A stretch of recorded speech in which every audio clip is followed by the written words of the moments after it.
heading, Mr. Hitler, if you think we're on the run. Hello, my name is Philip Island, and today on our BBC broadcast we will be explaining the Great War. We'll be discussing what the government doesn't want you to hear, and showing you the true stories behind the soldiers in the front line. This man, Harry Smith, has not joined up to the war yet, and we'll be finding out why. So, Mr. Smith, or can I call you Harry? Harry will be fine. Okay, Harry. Why have you decided not to join up to the war yet? Because I read this poem lately. It's called Dulce et Decorum Est, and it really scared me, and I didn't like the sound of being killed. So what you're saying is you'd rather have other people do your dirty work for you? No, nothing like that. It talks about the soldiers being like beggars under sacks and being gassed, and I think just being shot would be torturous to me. So you're a coward? No, I didn't say that. I just think dying for something as stupid as my country, if you think that, you might as well shoot me now. This man does not care about his country. Next we will be talking to his much caring brother, Jack, in France. Thank you, Mr. Smith. I will be leaving now. Get him! Ah! You're being conscripted into the army for being treasonous to your king and country. Come on then.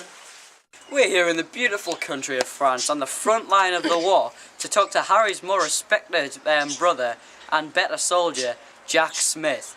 Let's go in and talk to him in his dugout. Hello, Private Jack. Would you prefer me to call you Jack, or should I call you by your proper title of Private or Sir? Just call me Jack. Okay, Jack. Why did you decide to join the war in the first place? Well, ever since I was a lad, I've been interested in the military. I mean, all the guns and the fun that you can have. But when I got here, I realised it wasn't just a crowd-crusher game as Pub described it. I mean, the only fun time I had here was Christmas 1940. My mum played a game of football on Christmas Day. So what you're saying is war is bad? Oh, aye. I mean, war is the most horrible thing you'll ever experience in your whole life. Nothing that propaganda makes it out to be. I mean, last time I went over the top, I was the only survivor in my whole platoon. So are you saying that we should drop all the support for the war and just give up? Oh, no. We should keep as pretty much as many boys as we can in here, but it's the generals that we need to sort out, because those idiots, like donkeys, charging over lines, I mean, they're actually making no sense in their plans. I mean, the better plan would be just to flank the Germans and sneak up on them. Well, it's funny you say that, because later on in the show, we will be having an interview with General Haig. Oh, yeah, oh, sorry, please don't tell us any of that.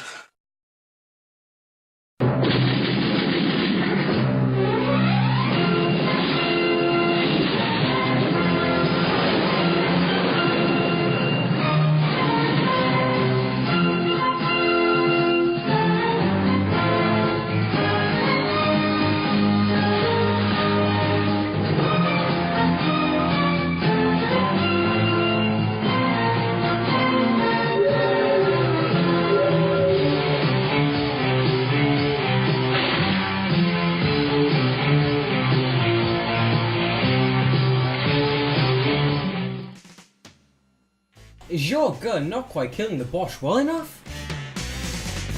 Grr, grr. Hello, I love you, won't you tell me your name? Well then, you need the Bosch Basher Mark II, available from all good retailers. Hello, I love you, won't you tell me your name? Hello, I love you, let me jump in your game. She's walking down the street. We're back in the nice warm studios and obviously non-violent studios of London, where we'll be talking to my next guest. Now, unlike our famous Jesse Pope, he actually has been to war, but his views and speculations on it are quite different. To protect his identity, he's been blacked out and has been given the name Mr. X. So, hello Mr. X. Hello there, Phil. How are you today? I'm very good, thank you. Now, your view on the war is that it is a terrible, bloody death trap. I have a quote saying, as under a sea of green I saw him drowning, obscene as cancer and bitter as the cud. Why is your view so horrific and tragic, and why have you done this in your poems? Well, my poems are like that because of another poet's views, Jessie Pope. She's never been in a war, never even seen someone die, and certainly does not know how the war is being fought. I saw a poem and I was disgusted. I had never read so much poppycock in all my life, so I decided to write a poem to express the torture that the soldiers are facing. And so the descriptions in my poem are not made up, every word of it actually happened. How do you back up your fellow poet, Seafield Sassoon, on his view about the generals? His view on the war is that the generals are to blame for the war, and that we are lions being led by donkeys. I back up his view because I too am truly disgusted at how this war is being fought. Well, Mr. X, I'd love to hear about more of your stories about how the generals are all to blame, but we can't because we've got to carry on with the show. So, goodbye. Goodbye, Phil. And move on with the show. So, our next guest was supposed to be Jessie Pope, but unfortunately she's supporting our boys on the front line, so good luck to her and her efforts. But apart from that, we have another legend on the show. His name is Rupert Brooke.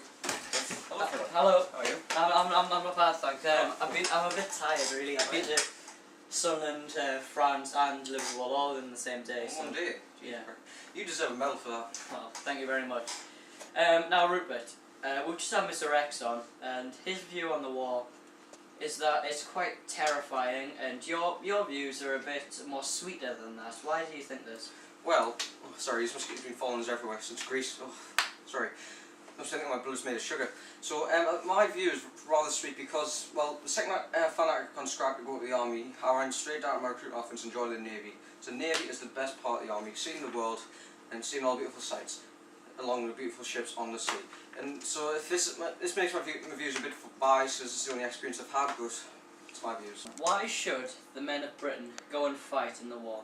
Well, I believe England as our mother, washed by rivers, blessed by the sun. We must fight to protect it and all what it stands for, until we all become part of the richer earth, to protect our mother and country. Okay, well, thanks very much, Rupert Brooke, everyone. Going by his poems. So, after these, in a second, we are going to go and interview the most prestigious general ever. Please. We're here at one of the biggest houses in London to meet the General Haig. Let's go and knock on the door. Yes. Can we come in? Come in, sirs. Thank you. We're here in the beautiful House of Haig, where we're about to talk to the General himself. So come this way. General Haig, how are you today? I am well. Welcome to my home. Good. So, General, people have been describing you as arrogant, bossy, lazy, donkey, and Nothing but lies. My plans of attrition are working, and they are working well. Tea lady! Yes, sir. Bring tea at once. Certainly, sir. Now, where was I? Ah, yes. Many people think that the men are being wasted in my bloodthirsty and murderous, expensive war. But I say if we hadn't done it, right now we would be sitting in a German England with all of those Germans. Tea lady, what are you? In India picking the tea yourself? Get here now, woman! Sorry, sir, please forgive me, sir. Now get out!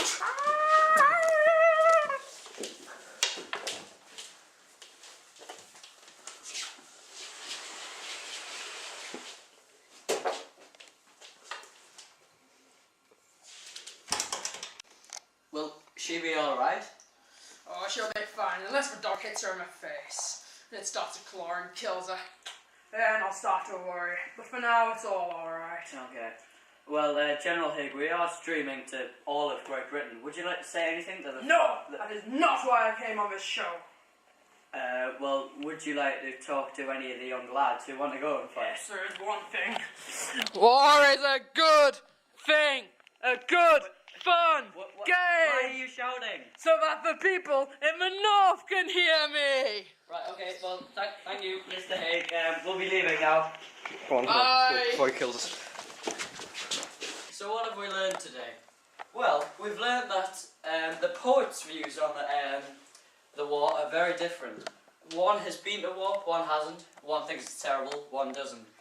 People that haven't been to war normally think that the war is terrific and glorious, but however, the soldiers of our time do think it's quite different. This was Philip Island reporting for BBC News, 1914.